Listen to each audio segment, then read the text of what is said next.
नमस्ते, नमस्कार प्यारे दोस्तों, कैसे हैं आप सभी। उम्मीद करती हूँ आप लोग बहुत अच्छे होंगे, बहुत ज़बरदस्त होंगे, बेहतरीन होंगे और एकदम बिंदास, शानदार और एकदम ज़बरदस्त होंगे। तो दोस्तों, मैं भावना भाटी आप सभी प्यारे दोस्तों का स्वागत करती हूँ आपके अपने प्यारे से परिवार रोजगार विद अंकित एप्लीकेशन। जल्दी से आप सभी दोस्त आ जाएं, क्लास के साथ जुड़ जाएं। उसके बाद हम इस सेशन को आगे लेकर चलते हैं, इस क्लास को आगे लेकर चलते हैं।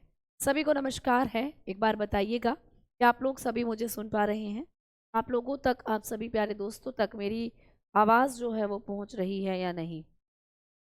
जल्दी से आप बताओ और उसके बाद हम इस क्लास को आगे लेकर चलते हैं। मैं आपके कमेंट्स थोड़े से और बड़े कर देती हूँ जिससे मैं आसानी से कमेंट्स देख पाऊँ।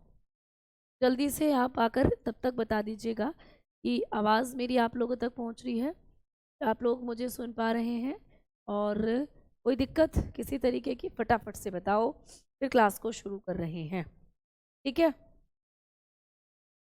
Hello ma'am, good afternoon ma'am, नमस्ते मैम, सभी को नमस्ते, सभी को नमस्कार, सभी को राधे राधे। तो चलिए आप सेशन की तरफ चलते हैं। और आपको मैं पढ़ा रही थी श्वसन तंत्र। हम लोग बात कर रहे थे किसकी? रेस्पिरेटरी सिस्टम की। ठीक है, श्वसन तंत्र की हम लोग बात कर रहे थे। तो श्वसन तंत्र जो है, रेस्पिरेटरी सिस्टम जो है, ये हमारा ऑलमोस्ट हो चुका है ख़त्म। इस सिस्टम में हमें बस एक और पॉइंट है या एक और कॉन्सेप्ट है जिसको सीखना है कि क्या भाई, जब हम इस सिस्टम की बात करते हैं तो कल की क्लास में हमने बात कर ली थी वायवीय श्वसन की, है ना। लैक्टिक एसिड कब बनता है, एथेनॉल कब बनता है, ये सब हमने पढ़ा था। अब हमें बात करनी है कि ये जो श्वसन तंत्र होता है, इस श्वसन तंत्र के अंदर श्वसन अंगों से क्वेश्चन बनकर आता है कि कौन सा जीव किस तरीके से श्वसन करता है, उसका श्वसन अंग क्या है। अब हम बात करने वाले हैं श्वसन अंग की, यानी रेस्पिरेटरी ऑर्गन की। अलग अलग जीवों के अंदर जो रेस्पिरेटरी ऑर्गन है वो अलग अलग होते हैं। ठीक है, अलग अलग रेस्पिरेटरी ऑर्गन्स कौन कौन से हैं, इनके बारे में बात करनी है। सबसे पहले अगर मैं आपसे कहूँ कि मछली कैसे सांस लेती है, मछली जल की रानी है और तुम जानते हो जीवन उसका पानी है। तो मछली जो होती है ये पानी में रहती है, और पानी में रहती है तो ये कैसे सांस लेती है, हम बताते हैं गलफेडो के द्वारा। ठीक है, गलफेडे। तो मछली जो सांस लेती है वो गलफेडे, लंग गिल्स के जरिए क्या करती है, सांस लेती है, गिल्स, है ना। मछली कैसे सांस लेती है, गिल्स के द्वारा, ये आपको पूछा जाएगा, है ना। क्लियर। अब देखो, अब जब ये जो मछली होती है ना, इस मछली के गिल्स और हमारे फेफड़े कैसे अलग अलग होते हैं, तो आप बताओगे कि मछली के जो गिल्स होते हैं ये जल में घुलने वाली ऑक्सीजन को लेते हैं, जल में घुलित ऑक्सीजन को लेते हैं। तो ये पूछा जा सकता है आप लोगों को कि मछली के फेफड़े हमारे, मछली के गिल्स हमारे फेफड़ों से कैसे अलग है। तो ये जल में घुलित ऑक्सीजन लेते हैं दोस्तों। ठीक है, तो आप बताकर चलते हो कि ये क्या करते हैं, वाटर डिजॉल्व ऑक्सीजन को लेते हैं। तो आप बताते हैं टेक वाटर डिजॉल्व ऑक्सीजन, पानी में घुलने वाली जो ऑक्सीजन है उसको ये लेते हैं बेटा। वाटर डिजॉल्व ऑक्सीजन को लेने का काम करते हैं तो मछली के गिल्स होते हैं। अब देखो, हम कैसी ऑक्सीजन लेते हैं, हम तो हवा में सांस लेते हैं, हवा के अंदर जो ऑक्सीजन है हम उसको लेते हैं, हमारे फेफड़े हवा से ऑक्सीजन को खींचते हैं। लेकिन मछली के गिल्स पानी में जो ऑक्सीजन होती है उसको खींचते हैं। पानी का फॉर्मूला क्या होता है, पानी का फॉर्मूला होता है H2O। तो पानी में भी ऑक्सीजन है। ठीक है, हम पानी में डूबने पर क्यों मर जाते हैं, क्योंकि इसलिए मर जाते हैं क्योंकि हमारी जो प्यारे दोस्तों फेफड़े होते हैं हमारे, ये फेफड़े पानी वाली ऑक्सीजन को नहीं गेन कर सकते, पानी वाली ऑक्सीजन को नहीं ले सकते। इसीलिए हमारे जो फेफड़े होते हैं ये हम पानी में जाने के बाद दम घुटने से मर जाते हैं। लेकिन मछली पानी में रहती है क्योंकि वो पानी की ऑक्सीजन को लेती है, वो हवा की ऑक्सीजन को नहीं ले सकती। मछली को जब हवा में रख दोगे बाहर पानी से निकाल कर तो मछली मर जाएगी। ठीक है, ये आपको पूछा जाता है। चलिए, जब हम लोग मछली से जुड़ी हुई कुछ बात याद करते हैं तो आपको पूछा जाता है वेल, वेल और डॉल्फिन कैसे सांस लेती हैं। तो वेल और डॉल्फिन की जब हम लोग बात करें तो ये मछली की कैटेगरी में नहीं आती दोस्तों, है ना। तो वेल और डॉल्फिन भी पानी में रहती हैं बट इनके पास होते हैं फेफड़े हमारी तरह। तो वेल और डॉल्फिन कैसे सांस लेती हैं, तो आप बताएंगे फेफड़ों से सांस लेती हैं। इनके पास होते हैं हमारी तरह लंग्स, तो ये फेफड़ों से सांस लेती हैं। ये कैसे फेफड़ों से सांस लेंगी? तो ये पानी के अंदर रहती हैं, लेकिन इनके फेफड़ों की क्षमता इतनी ज़्यादा होती है, ये पानी से बाहर आती हैं, ऑक्सीजन लेकर जाती है और फिर पानी में चली जाती है, फिर पानी से बाहर आती हैं, ऑक्सीजन लेती हैं और फिर पानी में चली जाती हैं। तो आपने देखा होगा ये मछलियाँ ऐसे समुद्र में या पानी के अंदर जिंदा रहती हैं। तो होते इनके पास भी फेफड़े ही हैं, याद रखोगे। आगे चलते हैं, नेक्स्ट अगले पॉइंट की तरफ बढ़ेंगे कि जो वेल के बाद आपको पूछ लिया जाता है कि टेडपोल कैसे सांस लेता है। टेडपोल, टेडपोल क्या होता है मैम? तो बेटा टेडपोल होता है मेंढक का लार्वा। टेडपोल किसको कहते हैं हम लोग? टेडपोल होता है मेंढक का लार्वा। जब मेंढक का अंडा फूट जाता है उसमें से निकलता है ये टेडपोल। तो टेडपोल है मेंढक का लार्वा। ठीक है, तो ये भी पूछा जा सकता है कि लार्वा ऑफ फ्रॉग क्या होता है। मेंढक के लार्वे को हम क्या कहते हैं? तो ये होते हैं टेडपोल। ये मेंढक के अंडों से निकलते हैं, ऐसे ऐसे होते हैं, आपने पानी में देखे होंगे, और पानी में बहुत सारे होते हैं, तैरते रहते हैं पानी में, इस तरीके के होते हैं टेडपोल। तो ये टेडपोल बिना पानी के मर जाते हैं, क्योंकि ये टेडपोल भी कैसे सांस लेते हैं? तो इनके पास भी मछली की तरह गल फैड़े होते हैं। तो ये टेडपोल जो होते हैं, जब ये टेडपोल अवस्था में होंगे तो ये सांस कैसे लेते हैं? गिल्स से ये सांस लेते हैं, मछली की तरह। लेकिन जब ये टेडपोल एक वयस्क मेंढक में कन्वर्ट हो जाते हैं, जब ये टेडपोल क्या बन जाते हैं? एक बड़ा मेंढक बन जाते हैं, है ना, एक एडल्ट फ्रॉग बन जाते हैं, तो फिर ये जो इनके गलफैड़े हैं ये कन्वर्ट हो जाते हैं किसमें? फेफड़ों में। तो ये इनके जो गलफैड़े हैं ये फेफड़ों में बदल जाते हैं। तो मतलब जो एक वयस्क मेंढक है वो कैसे सांस लेता है, ये भी पेपर में आएगा। तो जो वयस्क मेंढक होता है ये दो तरीके से सांस ले सकता है। एक तो भाई ये अपनी त्वचा से भी सांस ले सकता है, तो मेंढक जो होगा वो अपनी स्किन से भी सांस लेता है। ठीक है, जब ये पानी में रहता है तो अपनी स्किन से सांस लेता है, जब मेंढक पानी में चला जाता है तो इसकी स्किन है जिससे ये सांस लेता है, ठीक है, वाटर के अंदर। क्लियर? लेकिन जब ये जमीन पर आ जाता है तो ये अपने गल्फ, ये जो फेफड़े होते हैं इनसे सांस लेगा। तो जमीन पर ये किससे सांस लेता है? फेफड़ों से लेता है ना। जमीन पर ये लंग्स के द्वारा सांस लेता है। तो जमीन पर जब ये रहेगा तो ये क्या करता है? फेफड़ों से सांस लेता है। तो ये क्वेश्चन आपको पेपर में आया हुआ है, इस पर आप लोग स्टार लगाकर स्टार ठोक कर चलोगे कि भाई मेंढक कैसे सांस लेता है या मेंढक का श्वसन अंग क्या होता है। तो हम लोग बताते हैं मेंढक दो तरीके से सांस ले सकता है, पानी में रहेगा तो स्किन से और जमीन पर रहेगा तो फेफड़ों से। ठीक है, आगे पांचवें पॉइंट की तरफ चलते हैं कि मैम और भी पूछा जाता है हमसे कि केंचुआ कैसे सांस लेता है। तो जो केंचुआ होता है आप लोगों ने देखा है, केंचुआ अर्थवॉर्म कहते हैं जिसको, तो जो केंचुआ है ये भी आपको पूछा जाए कि कैसे सांस लेता है, इस पर भी क्वेश्चन बना है, ये भी आपका स्टार लगा दिया है, काफ़ी इंपॉर्टेंट है। ठीक है, तो यहाँ से आप बताओगे कि केंचुआ भी अपनी त्वचा से सांस लेता है। तो केंचुए के पास भी स्किन होती है, उसकी त्वचा होती है, वो उसी से सांस लेता है। तो जब हम लोग बात करते हैं यहाँ पर कि भाई जो मछली होती है, देख रहे हो मछलियाँ, ये रही मछली, तो मछली कैसे सांस लेती है? मछली के पास गिल्स होते हैं, गलफेड़े होते हैं, अभी मैंने आपको बताया मछली गलफेड़े से सांस लेती है ना। और मैडम जब हम लोग बात करते हैं किसकी? जब हम लोग बात करते हैं मेंढक की या टेडपोल की तो या केंचुए की, तो आप लोग यहाँ पर देख रहे हो कि भाई ये रहा केंचुआ और ये रहा मेंढक। तो केंचुआ और मेंढक अपनी त्वचा के जरिए क्या कर सकते हैं? सांस ले सकते हैं। तो मेंढक और जो ये होता है केंचुआ, ये कैसे सांस ले सकते हैं? अपनी त्वचा के जरिए। ठीक है मैम, फ्रॉग जब जमीन पर, जमीन के अंदर रहता है तब कैसे सांस लेता है? जमीन के अंदर कहाँ रहता है बेटा? वो तो पानी में रहता है, पानी में दलदली क्षेत्रों में रहता है, तभी अपनी गीली त्वचा के जरिए ऑक्सीजन लेता है, अपनी त्वचा से सांस लेता है फिर ये। ठीक है, क्लियर? तो ये चीज़ें पूछी जा सकती हैं। अब चलते हैं आगे की तरफ, और भी पूछा जाएगा आपको कि और कौन कौन से ऑर्गेनिज्म है सांस लेने में के लिए अलग अलग ऑर्गन इस्तेमाल करते हैं। तो पांचवें नंबर के बाद छठे नंबर की बात करें, जब भी आपको पूछे पक्षी कैसे सांस लेते हैं, तो बर्ड्स होती हैं वो कैसे सांस लेती हैं, तो जो पक्षी होते हैं ये सांस लेते हैं फेफड़ों से हमारी तरह।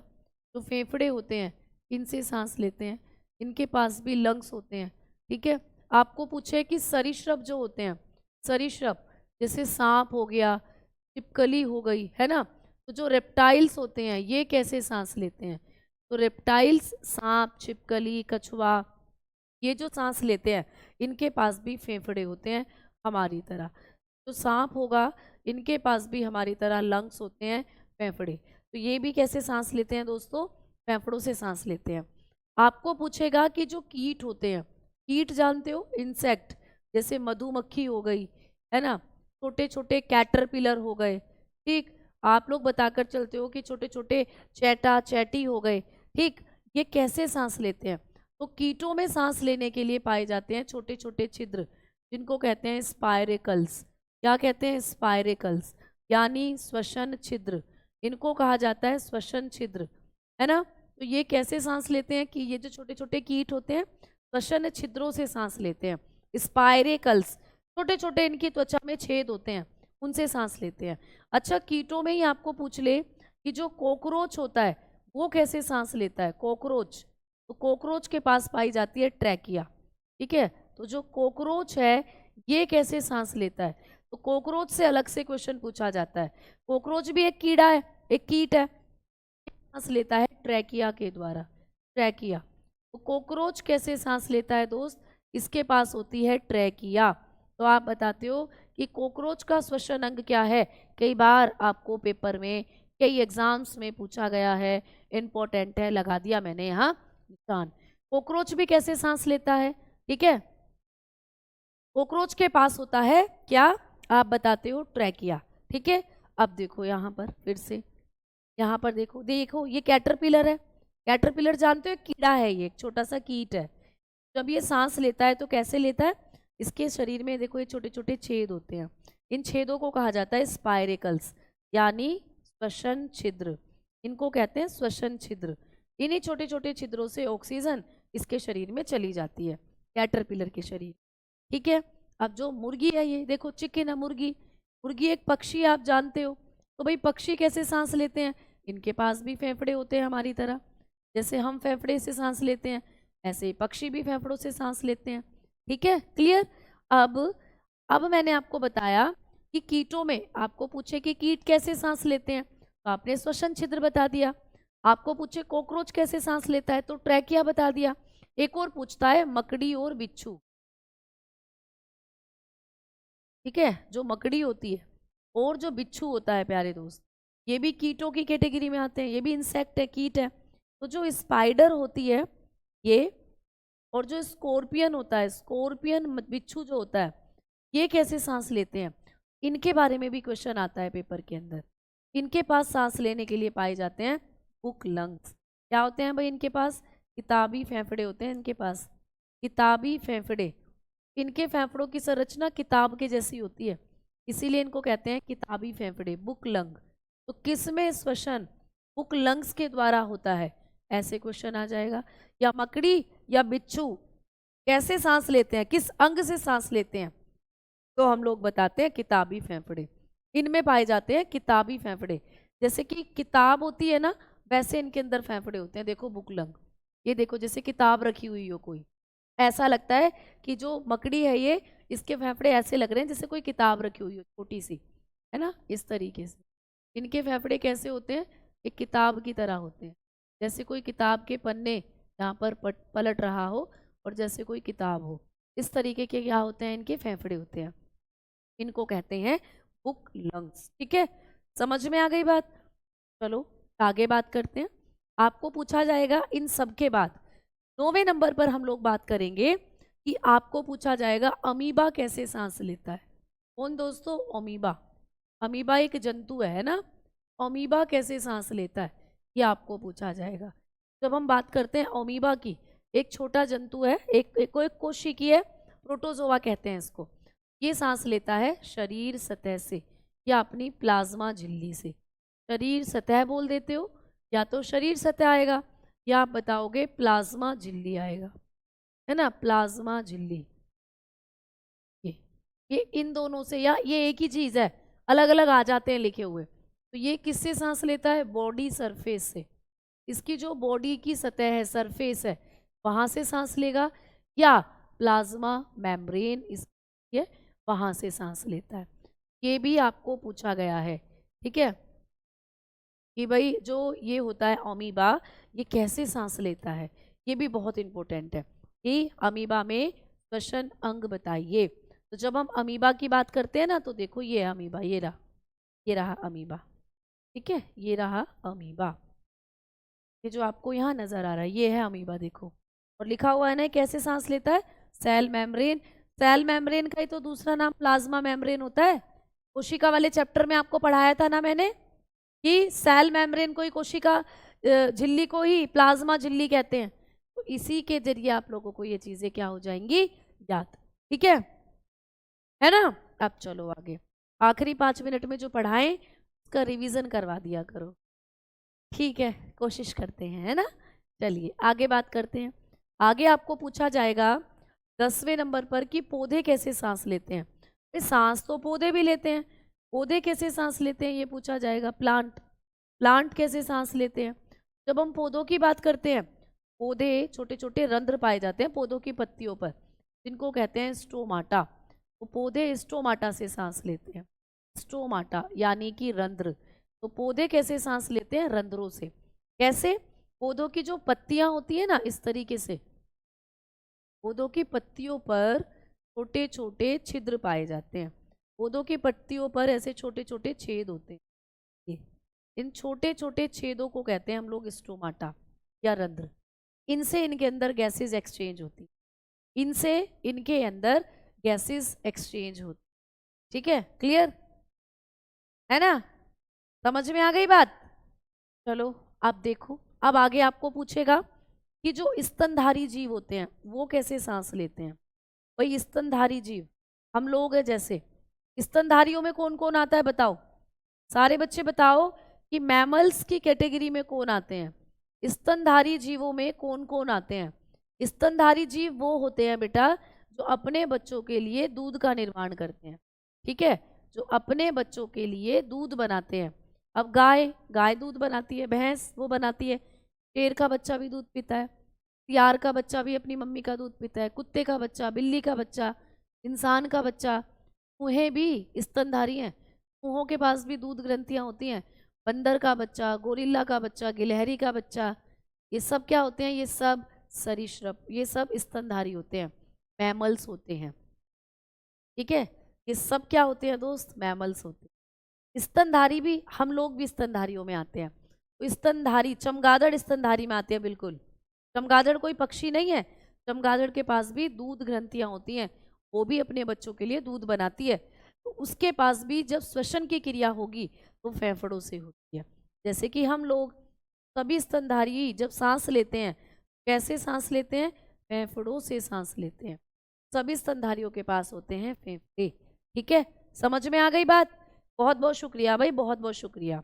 अब मुझे बता दो, देखो ये हैं सारे के सारे आपके, अगर मैं यहाँ दिखाऊं ये, तो ये आप लोगों के स्तनधारी है, बकरी हो गई, गाय हो गई, ये स्तनधारी होते हैं। तो कैसे सांस लेते हैं? फेफड़ों से सांस लेते हैं। इनके पास लंग्स होते हैं, फेफड़े होते हैं। छिपकली मैंने बताई दिया, सांप मैंने बताई दिया, ये भी सरीसृपों की कैटेगरी में आते हैं। ये कैसे लेते हैं? ये भी फेफड़ों से सांस लेते हैं। और पक्षी भी मैंने आपको बताया कि पक्षी भी सांस लेते हैं सरीसृपों से। ठीक है, ये ठीक है, क्लियर? आ गई बात आपको समझ में? एक एक एक एक कमेंट है, मैं एक कमेंट देख लूं बेटा, एक कमेंट देख लूं, बस रुक जाओ एक सेकेंड, एक कमेंट देख लूं।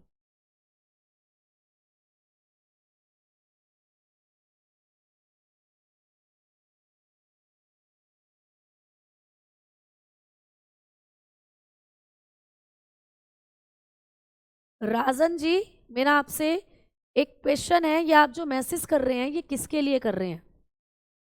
हाँ जी राजन जी, मैं आपसे चाहती हूँ कि आप ये जो यहाँ पर कमेंट कर रहे हैं ये किसके लिए कर रहे हैं ये बता दीजिए, और किसको ये लास्ट वार्निंग दे रहे हैं, जल्दी से बताओ। राजन जी से मैं पूछना चाहती हूँ, आपको पढ़ना है तो पढ़िए, अदरवाइज यहाँ वार्निंग देने के लिए तो बिल्कुल भी मत आइए।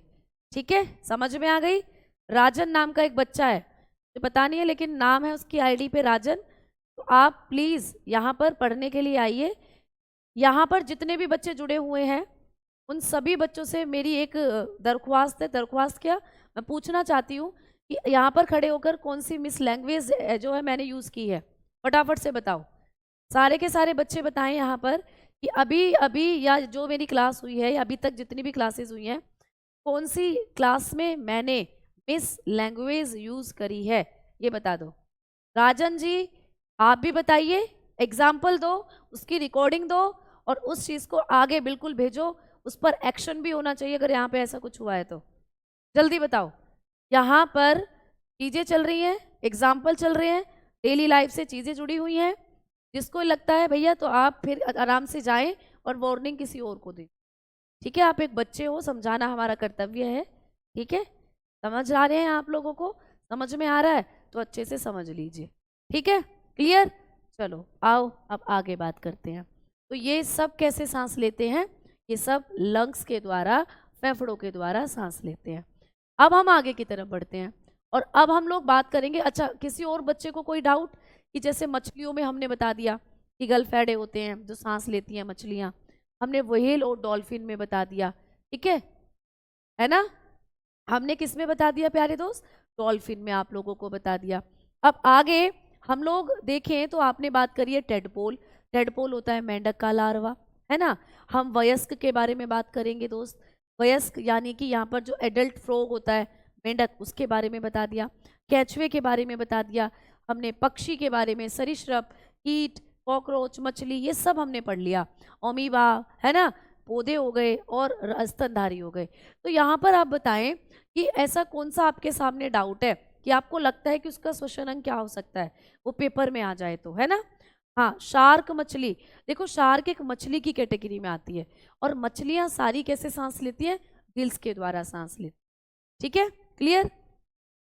मैम घर, घर कैसे सांस लेते, मतलब घर तो समझ नहीं आया, घर तो सांस ही नहीं लेते। ठीक है, चलो बताओ जल्दी से। तो यहाँ पर ये सारी चिड़ियाँ, मैम सांप और ये चिड़ियाएँ अंडे देती हैं, बिल्कुल बेटा, इस बारे में हम बाद में बात करेंगे। मैं आपको एक क्लासिफिकेशन बताऊंगी ना, वहाँ पे बताऊंगी। ठीक, क्लियर। चलो तो अब चलते हैं आगे की तरफ। इस चैप्टर से आपको ये इतनी चीज़ें हैं तो करनी है। अब लास्ट में एक पॉइंट और बताती हूँ कि जब हम लोग सांस अंदर की तरफ लेते हैं, है ना, जब हम लोग सांस लेते हैं या श्वसन करते हैं, श्वसन, जब हम लोग रेस्पिरेशन करते हैं, ठीक है, जब हम लोग क्या करते हैं दोस्त, रेस्पिरेशन करते हैं, है ना, जब हम लोग श्वसन करते हैं तो श्वसन दो तरीके से करते हैं। ठीक है, दो तरीके से, कैसे कि एक होता है अंतः श्वसन, अंतः श्वसन। एक क्या होता है बच्चा, अंतः श्वसन होता है, क्लियर, जिसको कहते हैं इंस्पायरेशन, इंस्पायरेशन, क्लियर, जिसको हम लोग क्या कहते हैं भाई, इंस्पायरेशन। क्लियर दोस्त, मतलब अंतः श्वसन, नाम से पता चल रहा है ना कि जब हम सांस अंदर की तरफ लें, जब हम सांस, केचुए में बता दिया, केचुए में स्किन के द्वारा होता है। मैम क्रोकोडाइल में कैसे होता है, बेटा क्रोकोडाइल भी सरीसृप की कैटेगरी में आता है ना।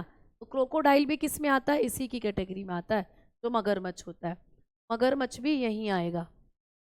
ठीक, तो मगरमच्छ जो होता है वो भी इसी कैटेगरी में आता है, क्रोकोडाइल। ठीक है, क्रोकोडाइल जो होता है वो सरीसृप की कैटेगरी में ही आता है। चींटी कीटों में आती है, चींटी इसमें आती है, कीट में स्पाइरिकल्स होते हैं। मच्छर भी इसी में आता है प्यारे दोस्त, ठीक है, मच्छर भी इसी में आता है कीटों के अंदर। तो कीट जितने भी हैं सब इसी के अंदर आएंगे, है ना। अब श्वसन दो तरीके से होता है बेटा कछुआ भी इसी में ही आता है, सरीसृप में ही आता है कछुआ, कछुआ भी यही आएगा। टॉर्टल टर्टोइज भी इसी में आता है, कछुआ भी इसी के अंदर आता है। ठीक है, क्लियर। सरीसृप क्या होते हैं, देखो सरीसृप वो होते हैं जो रैंक कर चलते हैं, जैसे सांप, कछुआ, छिपकली, है ना, ये सरीसृप होते हैं, मगरमच्छ, ये सब। और उभयचर वो होते हैं जो पानी और जमीन दोनों पर रहते हैं, जैसे कि मेंढक जो पानी में अंडे देते हैं, मेंढक पानी में अंडे देता है ना, तो वो होते हैं उभयचर। ठीक है, क्लियर। है ना। बैक्टीरिया कैसे सांस लेता है, बैक्टीरिया के अंदर पाए जाते हैं। तो बैक्टीरिया होता है ना, उसके अंदर मीजोसोम नामक संरचना होती है, इससे वो सांस लेता है। यहाँ पर लिख दूँ, यहाँ पर बॉक्स बनाकर, है ना। तो जीवाणु जो होता है, जीवाणु के पास क्या होते हैं, बैक्टीरिया के पास क्या होते हैं, मीजोसोम। बैक्टीरिया में पाए जाते हैं बैक्टीरिया के अंदर मीजोसोम नामक संरचना होती है। इसी के द्वारा जो जीवाणु होते हैं वो सांस लेते हैं, मीजोसोम। मैम ऑक्टोपस कैसे लेता है, चलो इसको भी बताते हैं। चलिए, तो यहाँ से आप लोगों ने देखा, ठीक। अब इसको समझ लो पहले, जो बच्चों के डाउट आ रहे हैं, फिर क्वेश्चन के बारे में बताऊंगी, दो तरीके का जो है। अब कुछ बच्चों के डाउट आ रहे हैं कि मैम ऑक्टोपस कैसे सांस लेता है। तो देखो, जो ऑक्टोपस होता है ना, जिसको हम लोग राक्षस मछली भी कहते हैं, इसे ही कहा जाता है ऑक्टोपस को, राक्षस मछली, ठीक है। डेविल फिश हम इसी को बोलते हैं, डेविल फिश, क्योंकि ये घात लगाकर शिकार करता है बेटा। लेकिन ये मछली नहीं है, ये ऑक्टोपस है ना। ऑक्टोपस जो होता है, ऑक्टोपस, ये ना घात लगाकर शिकार करता है, तो इसको हम लोग ऑक्टोपस को राक्षस मछली कह देते हैं। बट ये मछली है नहीं, मछली अलग होते हैं, मछली की कैटेगरी अलग है, ये मछली नहीं है। ये आता है कौन से फाइलम में, ये मोलस्का के अंदर आता है बेटा, ये मोलस्का फाइलम में आता है, ठीक है। ये मोलस्का फाइलम के अंदर आता है बेटा। तो ये भी पूछ लेता है ऑक्टोपस किस में आता है, मोलस्का में। अब मोलस्का वर्ग के अंदर जितने भी जीव है ना, ये गिल्स से सांस लेते हैं बेटा। ये कैसे सांस लेते हैं, गिल्स। इनके पास भी मछली की तरह क्या होते हैं, गलफेड़े होते हैं, गिल्स होते हैं। तो ये भी पानी में रहते हैं, इसीलिए ये भी क्या करते हैं, गिल्स से सांस लेते हैं। तो ऑक्टोपस भी गिल्स से। मैम केंचुआ पानी में जाता है, वो चाहे पानी पर हो चाहे जमीन पर हो, सांस लेगा अपनी त्वचा से ही, सांस लेगा वो अपनी त्वचा से ही, ठीक है। क्लियर है ना, है ना। अब चले, अब देखो, आपको यहाँ से एक और क्वेश्चन आ जाता है कि ऑर्थ्रोपोडा कैसे सांस लेते हैं। ऑर्थ्रोपोडा होते हैं कीट, लेकिन कुछ कीट पानी में भी रहते हैं, जिनको हम कहते हैं जलीय ऑर्थ्रोपोडा, जलीय ऑर्थ्रोपोडा। तो आपको कभी भी पूछे कि वाटर ऑर्थ्रोपोडा कैसे सांस लेते हैं, वाटर ऑर्थ्रो, तो वाटर ऑर्थ्रोपोडा होते हैं पानी में रहने वाले ऑर्थ्रोपोडा, वो कैसे सांस लेते हैं, वो भी गिल्स से सांस लेते हैं, के पास भी गिल्स होते हैं, गलफेडे।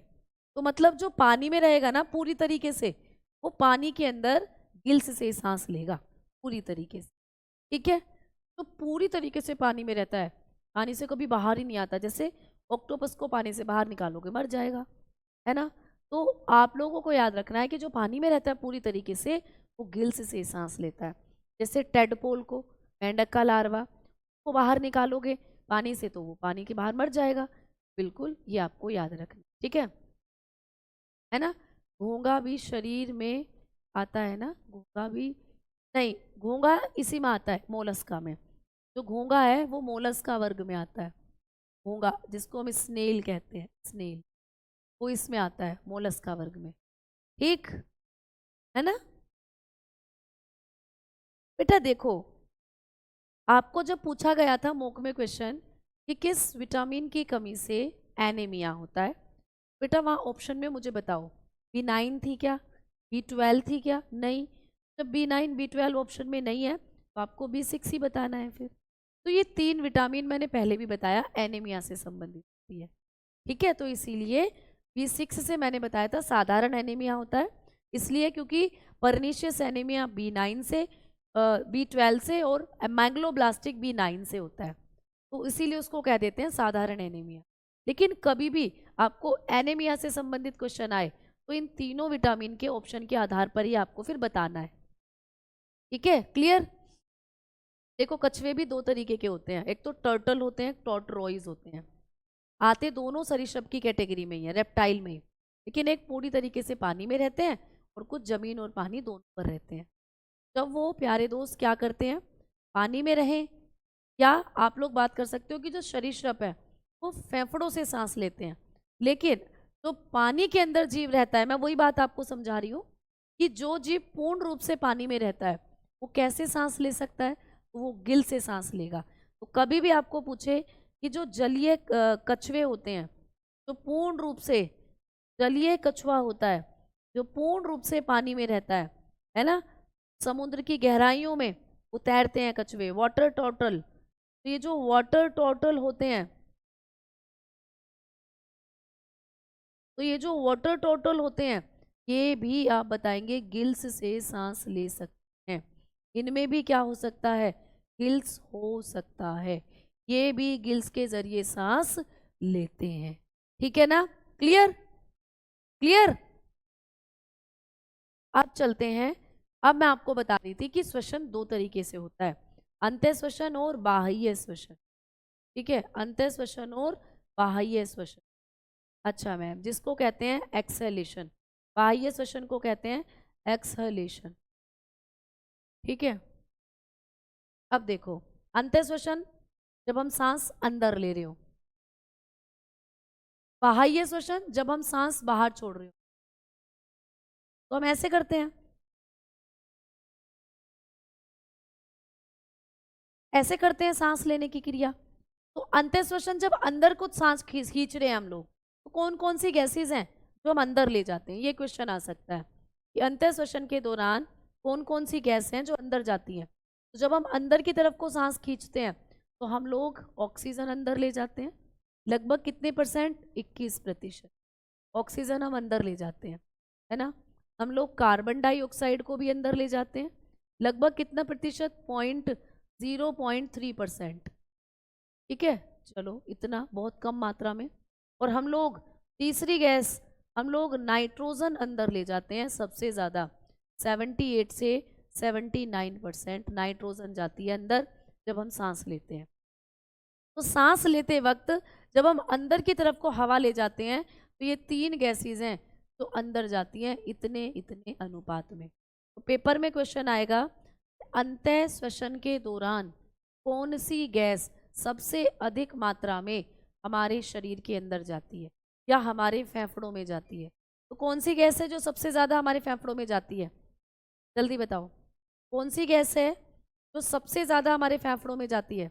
बेटा जो लीच होती है, जैसे जोक और जैसे कैंचवा, कैंचवा भी त्वचा से सांस लेता है, वो भी उसी कैटेगरी की है, तो वो भी त्वचा से सांस लेता है।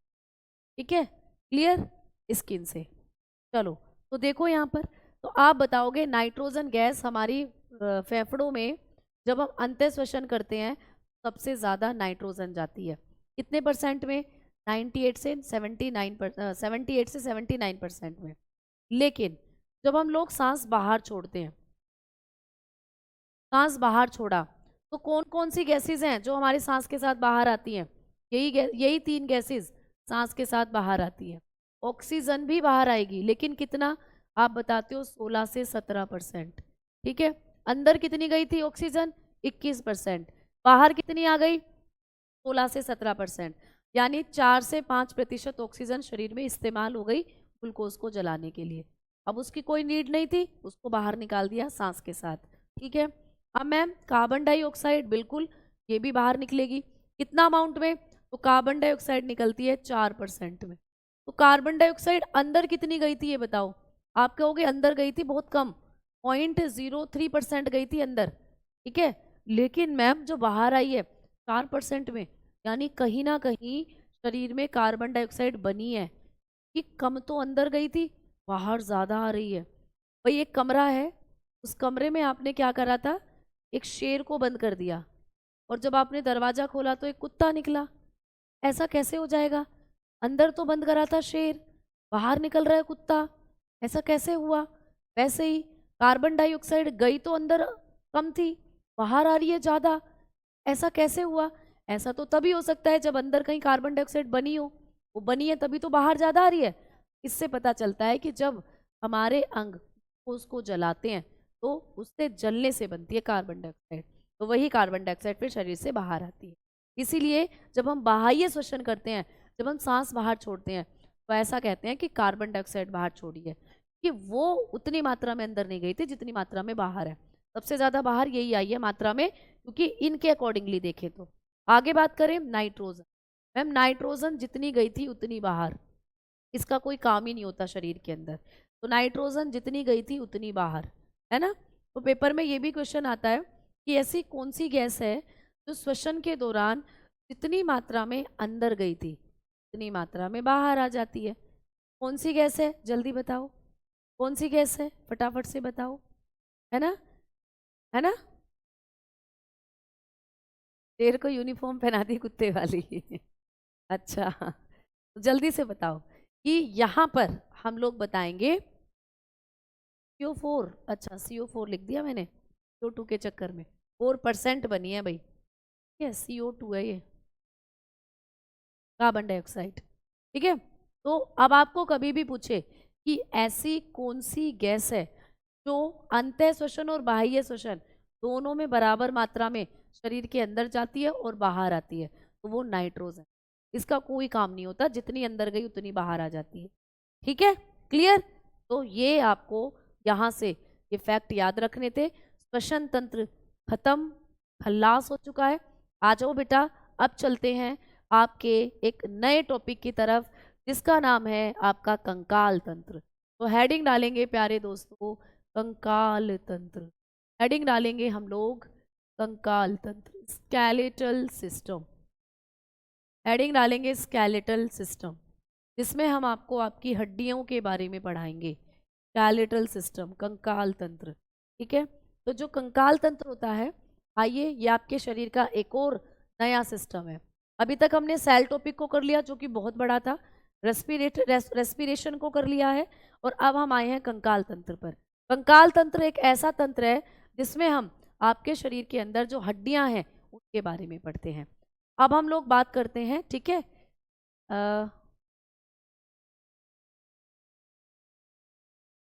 अच्छा अच्छा, अच्छा जी, क्या बोल दिया ऐसे मैंने बीच बीच में जो आपको मिसबिहेव लगा राजन जी? तो क्या आप फिर वार्निंग दोगे हमें?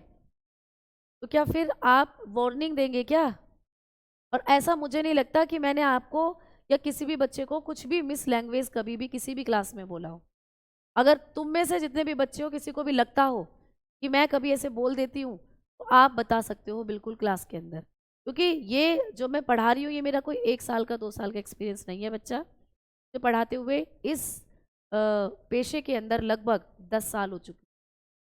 ठीक है, तो मैं कभी किसी बच्चे को ऐसा नहीं बोलती, लेकिन कोई चीज़ समझाने की हो या कोई चीज़ ऐसी हो थोड़ी मजाक की हो वो अलग बात है, लेकिन मैं समझाने और मजाक में भी ऐसा नहीं बोलती हूँ कि किसी को बुरा लगे। ठीक है, चलो आ जाओ, अब चलते हैं हम लोग कंकाल तंत्र की बात करते हैं। तो कंकाल तंत्र आपकी बॉडी के अंदर कितने तरीके का होता है, चलिए बात करते हैं।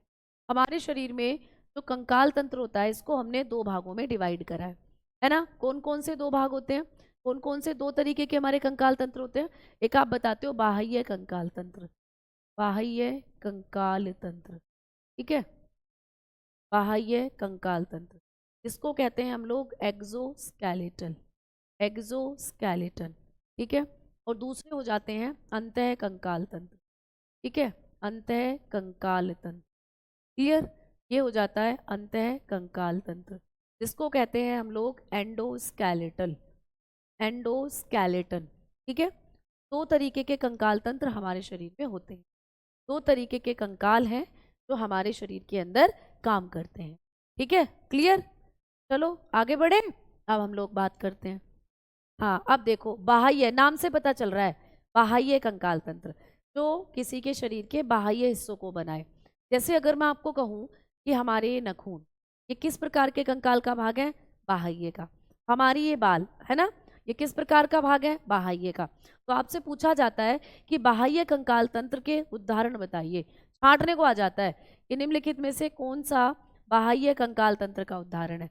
तो कुछ उदाहरण जो आपको याद रखने हैं, जैसे बाल, बाल होते हैं हमारे बाह्य कंकाल तंत्र के उदाहरण, है ना। जैसे कि नाखून, नाखून होते हैं हमारे बाह्य कंकाल तंत्र के एग्जाम्पल, नेल्स। ठीक है, और आप बताते हो कि मैम जानवर के सींग देखे हैं तुमने, गाय भैंस के जो सींग होते हैं कौन, तो वो क्या है, उनके बाह्य कंकाल तंत्र है। अच्छा आगे देखें तो जानवरों के खुर जो होते हैं, खुर, खुर देखे हैं तुमने, जानवरों के खुर होते हैं, पैरों में लगे हुए होते हैं ना खुर, गाय भैंस जो होती हैं, बैल होते हैं, उनके जो खुर होते हैं जिसको हम लोग हॉफ करके बोल देते हैं। ठीक, ये।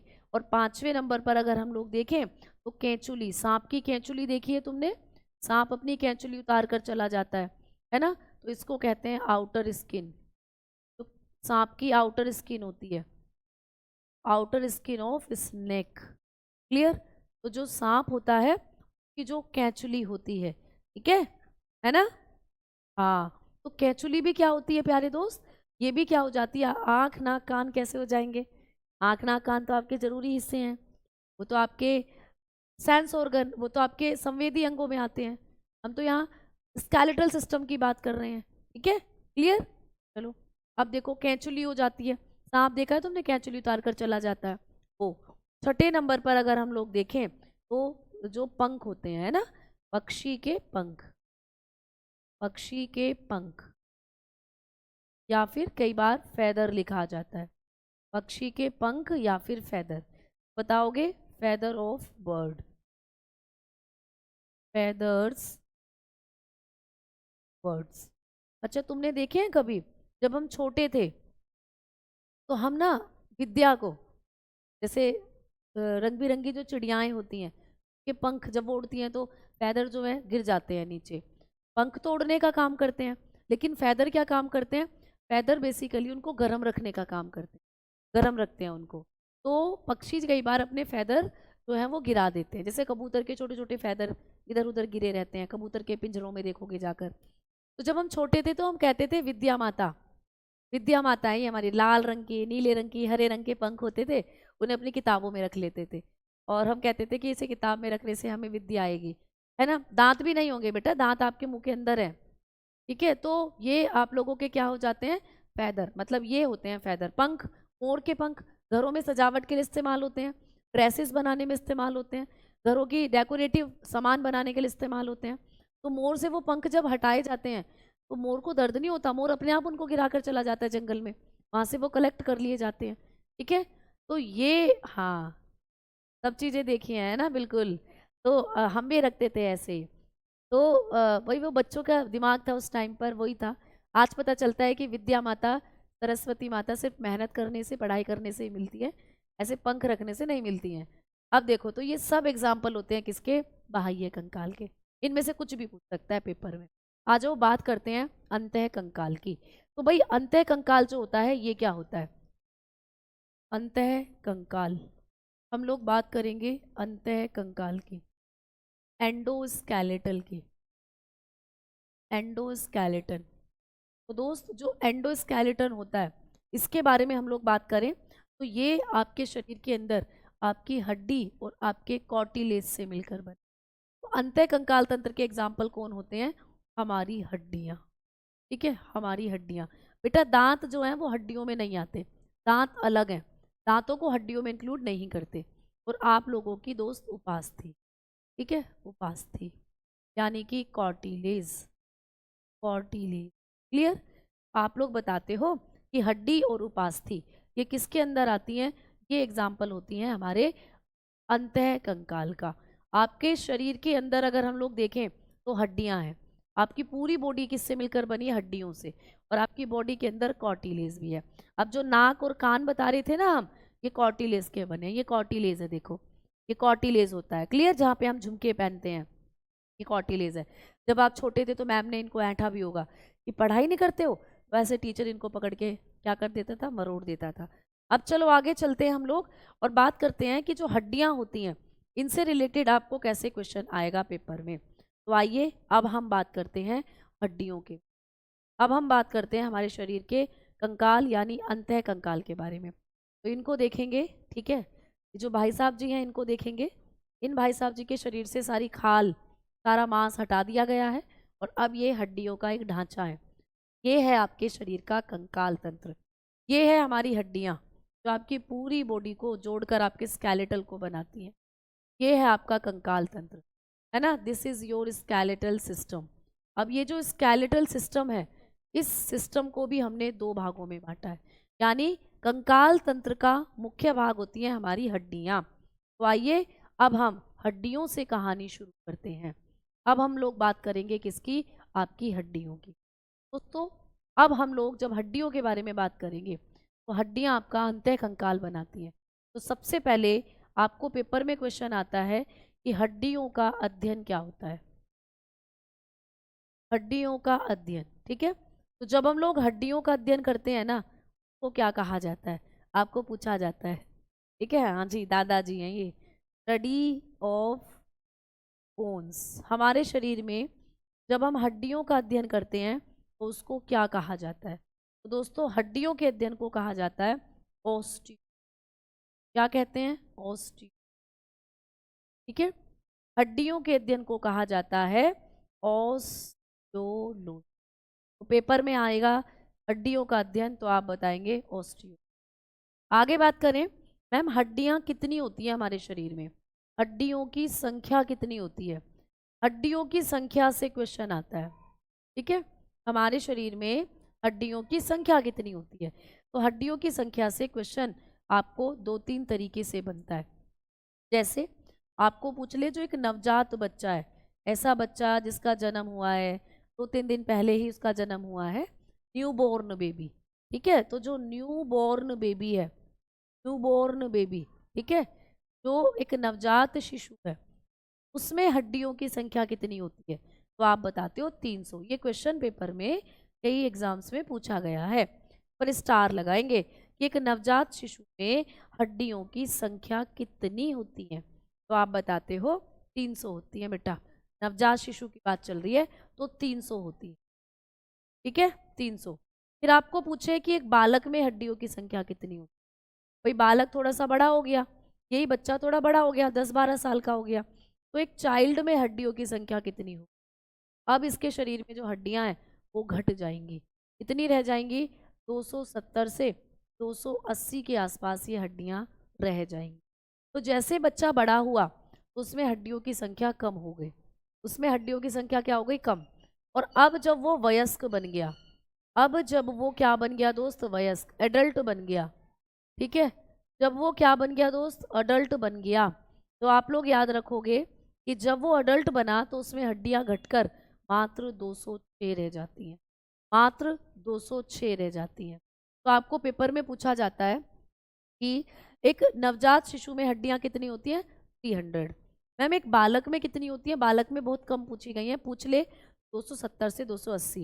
लेकिन वयस्कों में बहुत पूछी जाती है कि एक वयस्क मनुष्य के शरीर में कुल कितनी हड्डियां होती हैं? तो हम बताते हैं 206। अब एक बच्चे का कमेंट दिख रहा है कि मैम कहाँ चली गई हड्डियां, क्यों घट गई, कहाँ भाग गई? तो जब हम लोग बात करते हैं, जैसे कि आप इनको देख पा रहे हो, तो एक एडल्ट है, ये क्या है? एक एडल्ट। ये एक वयस्क व्यक्ति का स्केलेटल है, एक एडल्ट है, ये एक वयस्क है। इसके पूरे शरीर में जब आप हड्डियों को गिनोगे तो हड्डियां 206 मिलेंगी।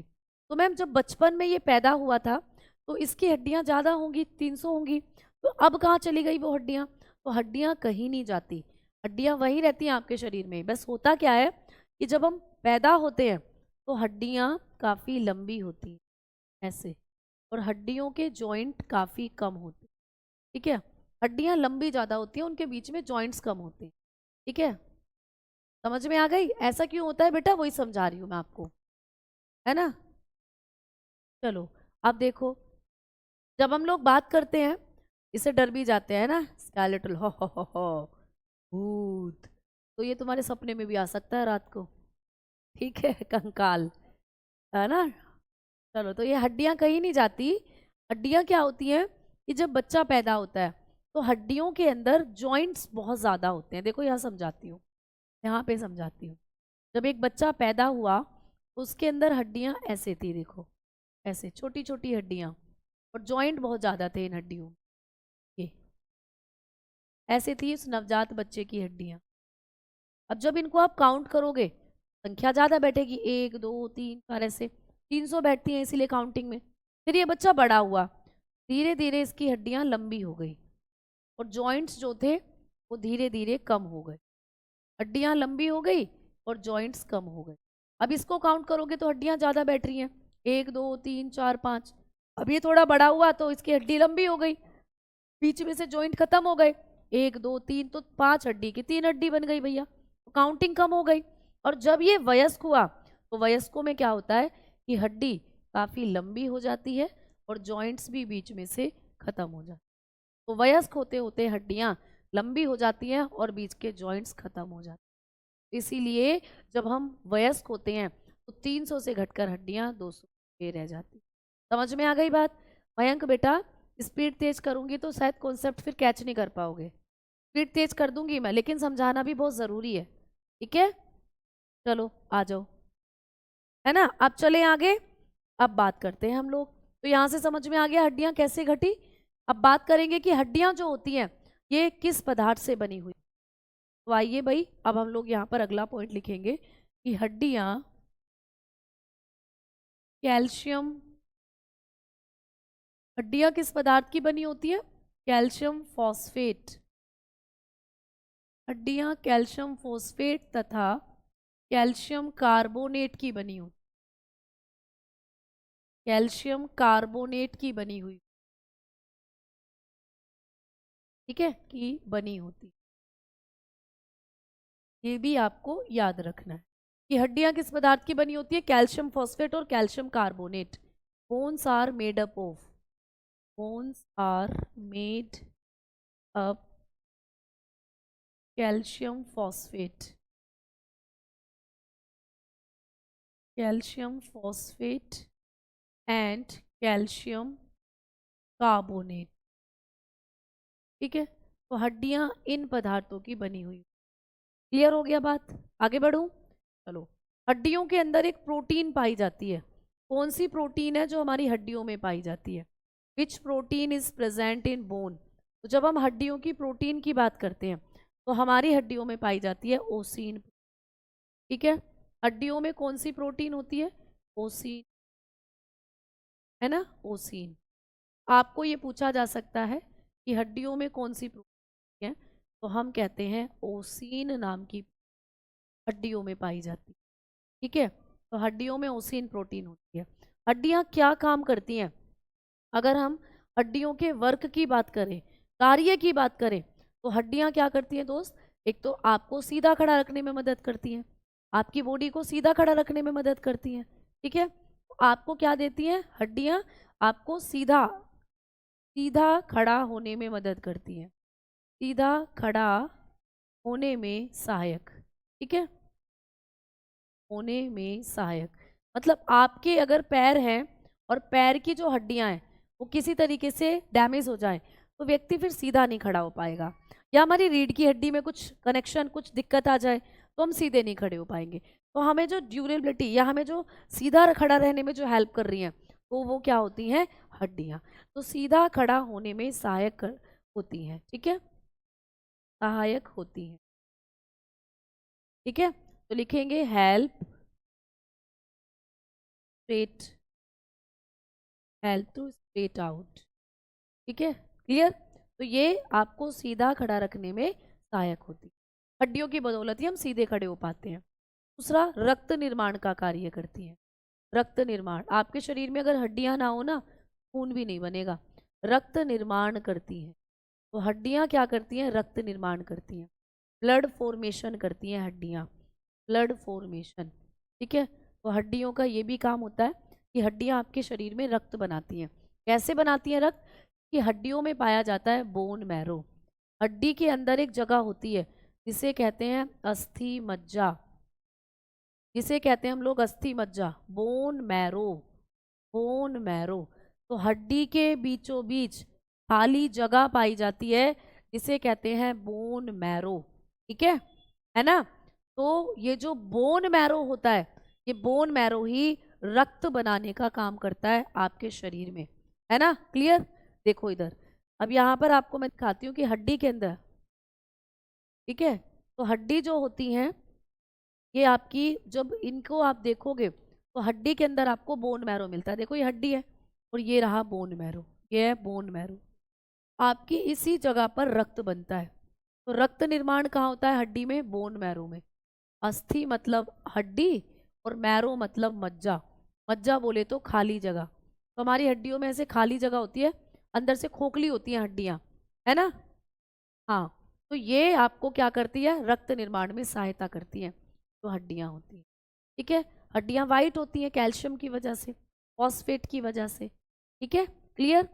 इस तरीके से हमने देखा कि हड्डियाँ हम लोगों के बॉडी के अंदर क्या करती हैं? ब्लड फॉर्मेशन का काम भी करती हैं। जब आप हड्डी को देखोगे ना, ये आपका बोन मैरो आपको नजर आएगा हड्डी के अंदर, ये रहा। ठीक है, ये इसकी बड़ी इमेज करके दिखाई हुई है बोन मैरो। क्लियर? तो आज के लिए इतना ही। हम लोग बात करेंगे कल की क्लास में आगे हड्डियों के बारे में। तो हड्डियों के बारे में मैं आपको बताऊंगी कि हमारे शरीर में ये जो 206 हड्डियां होती हैं, है ना, हमारी बॉडी के अंदर तो 206 हड्डियां हैं। इनको हमने दो भागों में बांटा है। तो इन 206 हड्डियों को दो भागों में हमने कैसे बांटा है, इनके बारे में कल हम लोग बातें करेंगे। ठीक है, तो कल हम लोग अपनी 206 हड्डियों को पढ़ेंगे कि हमारे शरीर के अंदर ये जो 206 हड्डियां होती हैं ये किस तरीके से काम करती। ठीक है, क्लियर? तो इनको हमने दो भागों में बांटा है, एक्सियल बोन और अपेंडिकुलर बोन। कल पढ़ेंगे। और शरीर में कौन कौन सी हड्डी कहाँ है उनके बारे में भी कल हम लोग। ठीक है, क्लियर? हड्डियों से ब्लड ऐसे बाहर निकलेगा, बोन मैरो से छोटी छोटी हेवर्सियन सिस्टम निकलता है। हमारी हड्डियों के अंदर छोटी छोटी नलिकाएं निकलती हैं, वो ब्लड को लेकर जाती हैं आपकी बॉडी के अंदर फिर। ठीक है, क्लियर? तो धन्यवाद, नमस्कार, मिलते हैं आप कल की क्लास में। तब तक सभी को नमस्कार, राधे राधे।